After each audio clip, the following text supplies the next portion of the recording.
சண்முக பரணி சீரியலில் இப்போ ராட்டகாசமான எபிசோட் வந்திருக்கு. ஸ்கிப் பண்ணாமல் ஃபுல்லோடையும் கேளுங்க. அதுக்கு நான் இந்த வீடியோ பிடிச்சிருந்துச்சுன்னா லைக் பண்ணி பாருங்கள். ரொம்ப பிடிச்சிருந்துச்சுன்னா சேனலுக்கு வந்து சப்ஸ்கிரைப் பண்ணி கண்டினியூஸ் ஆதரவு வந்துட்டாங்க.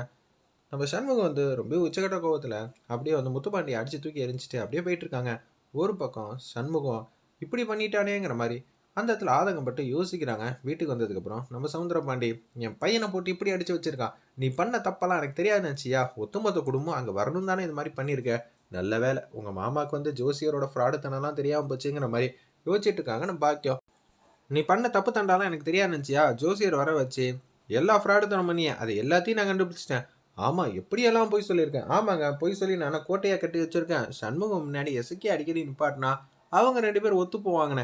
எப்படி எப்படி அதுக்கு ஏன் உயிர் தான் உனக்கு கிடைச்சிச்சா, இப்படியெல்லாம் போய் சொல்லி வச்சு கேவலமான வேலையெல்லாம் பார்த்து வச்சுருக்க, இதுக்கு நாங்களே தேவலாங்கிற மாதிரி அந்த இடத்துல வந்து சவுந்தரபாண்டி வந்து பேசுகிறாங்க. இன்னொரு வாட்டி நீங்கள் 2 பேரும் சண்முகம் பார்க்க போகிறேன், தங்கச்சியை பார்க்க போகிறேன்னு சொல்லி இந்த வீட்டை தாண்டி போனீங்க, அப்புறம் அவ்வளோதான். மாமியார் மருமகனும் கோயில் போனோமா குளம் போனோமா எங்கே வேணாலும் போங்க, ஆனால் வைகுண்ட வீட்டுக்கும் சரி சண்முகம் தங்கச்சி யாரையும் பார்க்க விடக்கூடாது.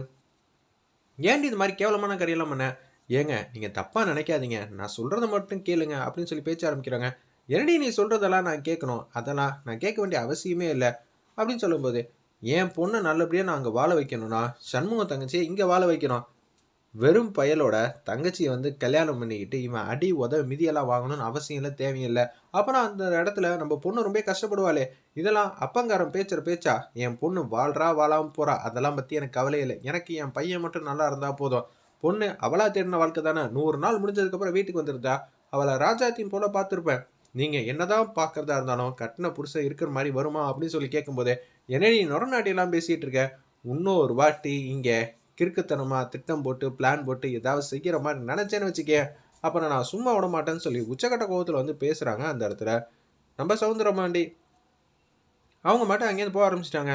வீட்டுக்கு வந்துடுறாங்க. இந்த பக்கம் நம்ம சண்முகம் வந்தோன்னே, அப்பப்பா உன்கிட்ட இருந்தா நடிப்பு வந்து கற்றுக்கணும் போல இருக்கு, என்னென்னலாம் சொன்னேன், முருகரே நேரில் வந்து கனவுல வந்து ஐயா அப்படின்னு சொல்லி உன்னை நடப்பயணமாக வர சொல்லியிருந்தாங்களுமே பழனிக்கு, எங்கே அந்த முகரக்கட்டையை கொஞ்சம் காட்டுங்க அப்படின்னு கேட்கும்போது, என்னெல்லாம் சொல்லியிருந்தா அப்படின்னு சொல்லும்போது, ஏய் மாமா தான் யதார்த்தமா குடும்பம் ஒன்று சேரணும் தானே ஆசைப்பட்டா, ஓ இதுக்குள்ள இந்த பெரியம்மாவோட ஐடியாலாம் இருக்கா, இது தெரியாமல் போச்சு, எங்கள் அப்பாவுக்கு தான் இது மாதிரிலாம் யோசிக்க தோணுது, டேய் இதில் என் மருமகளை இழுத்த நான் தொலைச்சி என்னடா நினச்சிட்டு இருக்கேன், என் மருமகளுக்கும் இதுக்கும் எந்த விதத்துலையும் சம்மந்தம் இல்லைங்கிற மாதிரி நம்ம வைகுண்டம் வந்து ஆவேசமாக வந்து பேசிகிட்டு இருக்காங்க.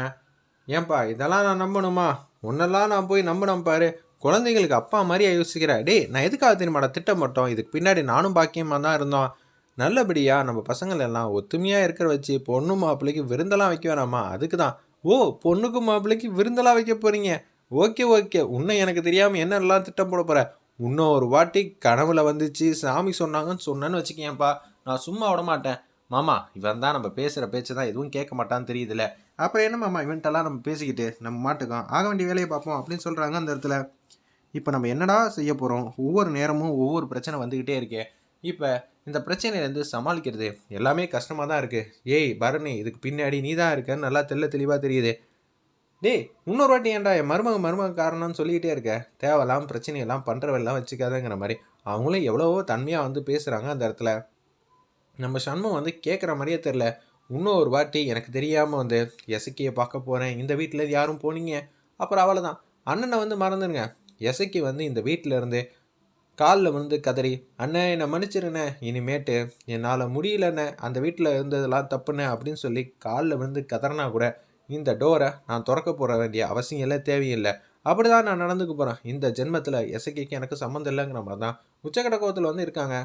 ஒரு பக்கம் எஸ்சிக்கு வந்து ஃபீல் பண்ணி அழுதுகிட்டே இருக்காங்க. சாப்பாடு எடுத்துகிட்டு வந்துட்டு இருக்காங்க பாக்கியம். என்னடி அழுதுகிட்டே இருக்க, எங்கள் அண்ணன் என்னை மன்னிச்சு ஏற்றுக்காதா, எனக்கு ரொம்ப கஷ்டமாக இருக்குது அப்படின்னு சொல்லி பேச்ச ஆரம்பிக்கிறாங்க. ஆமாண்டி நீ சொல்கிறது எனக்கு புரிஞ்சிக்க முடியுது, நீ எதுக்காக இந்த வீட்டுக்கு வாக்கப்பட்டு வந்தேன்னு தெரிஞ்சுக்கலாமா, எங்கள் அண்ணன் முத்துப்பாண்டி ஏதாவது ஒன்று பண்ணிருச்சுன்னா அதுக்கப்புறம் உள்ளே போயிடும்ல, பாக்கி இருக்கிற 3 தங்கச்சிங்களையும் அண்ணன் நல்லபடியாக பார்த்துக்கணும்ல, அதுக்காக தான். இது எனக்கு புரியுது, ஆனால் சண்முகத்துக்கு புரியலையே, சண்முகம் மேலே உசிரியே வச்சுருக்கான், அது தாங்க முடியல, அதனால தான் இப்படி இருக்கான். நீ உன் மனசை வந்து மாற்றிக்க, எந்த பிரச்சனையும் இல்லை, அழுகாத, சண்முகத்தை எப்படி இருந்தாலும் வந்து தேத்திடலாம், அவனை மன்னிக்க வைக்க வேண்டியது என் பொறுப்பு, அண்ணன்லாம் அவ்வளோ சீக்கிரம் வந்து சமாதானம்லாம் ஆகாது அப்படின்னு நம்ம எசுகி வந்து பேசுகிறாங்க. நீ சொல்கிறதெல்லாம் வாஸ்தவம் தான், கல்லாக இருந்தாலும் அடிக்க சிற்பமாக மாறும்னு சொல்லுவாங்க, அதே மாதிரி தான் சண்முகத்தையும் மனசையும் கொஞ்சம் கொஞ்சமாக வந்து கரைச்சிடலாம். எதுவாக இருந்தாலும் கூடிய சீக்கிரம் வந்து பார்த்துக்கலாமா, நீ முதல்ல சாப்பிடு, என் மருமக எந்த பிரச்சனையும் இல்லாமல் இங்கே நிம்மதியாக இருக்கணுங்கிற மாதிரி தான் பேச்ச ஆரம்பிக்கிறாங்க நம்ம பாக்கியம். பரணி வந்து யோசிக்கிறாங்க, இதை இப்படியே விட்டா சரி வராது, நம்ம தான் வந்து சண்முகத்தோட மனசை வந்து மாற்றி ஆகணும். அப்படி எசக்கி மேலே அப்படி என்னதான் கோவம் எனக்கு தெரியுது நல்லாவே, எசக்கி ஏன் அங்கே இருக்கானா, நிச்சயம் இதுக்கு பின்னாடி அவ அண்ணன் மேலே வச்சிருக்கிற அன்பு பாசம் தான் காரணம். அதை நம்ம புரிய வச்சுட்டா போதும். 3 தங்கச்சிக்காக தான் அவ தியாகம் பண்ணியிருக்கான்னு என்னால் தெள்ள தெளிவாக வந்து புரிஞ்சுக்க முடியுதுங்கிற மாதிரி பேச்ச ஆரம்பிக்கிறாங்க அந்த இடத்துல நம்ம பரணி. இதை சண்முகம் வந்து புரிஞ்சுப்பாரா இல்லையான்னு சின்னதாக வந்து ட்விஸ்ட் வச்சுருக்காங்க. வெயிட் பண்ணி பார்ப்போம்.